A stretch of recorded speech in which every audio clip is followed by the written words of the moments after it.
माता पार्वती जी विवाह कर कर भगवान शंकर के साथ में कैलाश धाम पर आकर विराजमान हो गए। पार्वती जी ने भगवान देवाधिदेव महादेव से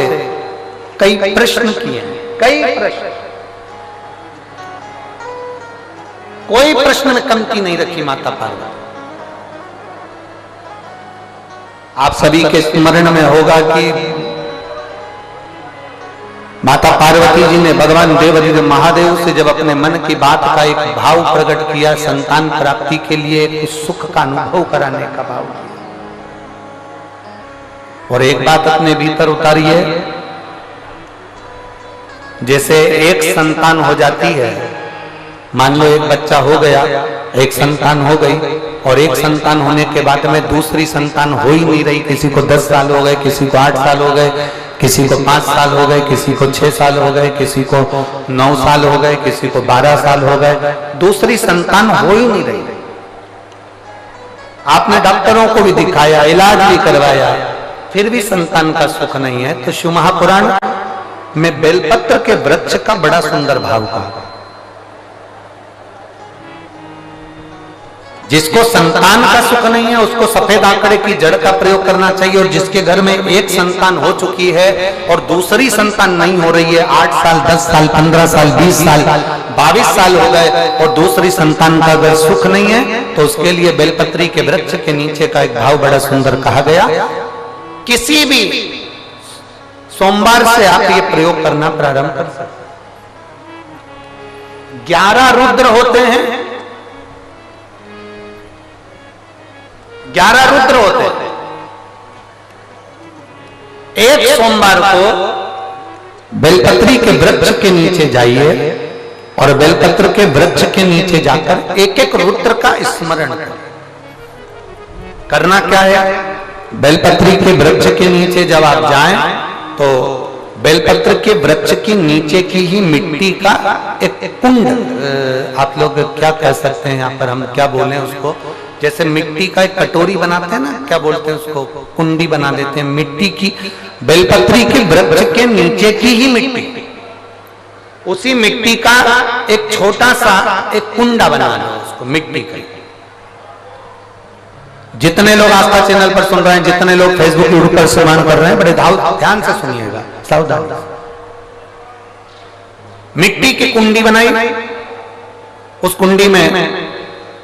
जल समर्पित कर दिया, और जल चढ़ाने के बाद में एक घी का दिया लगाकर वहीं पर थोड़ा सा मीठा, कुछ भी जो आपके पास में हो, घर में जो भी उस समय पर आपके साथ में हो, या तो दूध घर का मीठा हो, जैसे मावे का, खोए का हो या खीर हो, तो वहीं पर एक कटोरी में थोड़ा सा रख दीजिए, और उस कुंडी में जो जल चढ़ाया गया है वहां पर उस बेलपत्री के वृक्ष के नीचे भगवान शंकर के 11 जो रुद्र हैं उसमें से एक एक रुद्र का आपको स्मरण करना। 11 रुद्र का नाम क्या है, तो पहले नंबर पर आता है कपाली, दूसरे नंबर पर आता है पिंडर, तीसरे नंबर पर आता है भीम, चौथे नंबर पर आता है विरूपाक्ष, 5वें नंबर पर आता है बिलोहित, 6ठे नंबर पर आता है शास्त्र, 7वें नंबर पर आता है अजपात, 8वें नंबर पर आता है अहिष्णु, और 9वें नंबर पर आता है शंभु, 10वें नंबर पर आता है चंड, और 11वें नंबर पर आता है भव।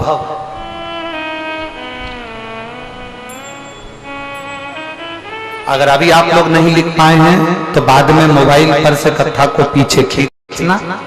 फिर उसमें से धीरे धीरे इसको लिखना। एक रुद्र के नाम से एक कुंड का निर्माण करा, पूजन करी, घी का दिया लगाया, वहां जो मीठा रखा है उसको लिया, कुंड में से थोड़ा सा जल लिया, बेलपत्री के पेड़ के नीचे आचमन किया, जो मीठा रखा है वो ले जाकर रात्रि के समय पर सोने से पहले पति पत्नी उसको पाएं और साथ रहे। एक सोमवार को ये प्रयोग करना है, फिर दूसरे सोमवार को दूसरे जो एकादश जो 11 रुद्रों का जो वर्णन किया गया है, एक एक रुद्र का नाम लेकर एक बार कुंड का निर्माण करना है। दूसरे सोमवार को जैसे एक बार आपने अगर कपाली नाम से पूजन करी, दूसरे नंबर पर पिंडरल नाम से पूजन करी, तीसरे नंबर पर भीम नाम से, फिर आप विरूपाक्ष नाम से, ऐसे एक एक सोमवार करना है, 11 सोमवार। और 11 सोमवार जैसे तुम्हारे पूर्ण होंगे, भले 10 साल हो गए हो चाहे 15 साल हो गए हो, गर्भ जरूर फेरेगा और संतान की प्राप्ति जरूर। किसी के यहाँ पर 11 रुद्र भी पूरे नहीं हो पाते हैं और गर्भ ठेर जाता है। लगभग 4-5 रुद्र पूरे होते हैं और गर्भ ठेर जाता है। तो आप जो 11 रुद्र हैं, इनका स्मरण कर कर भी भगवान शंकर से प्रार्थना कर सकते, भगवान शिव से प्रार्थना।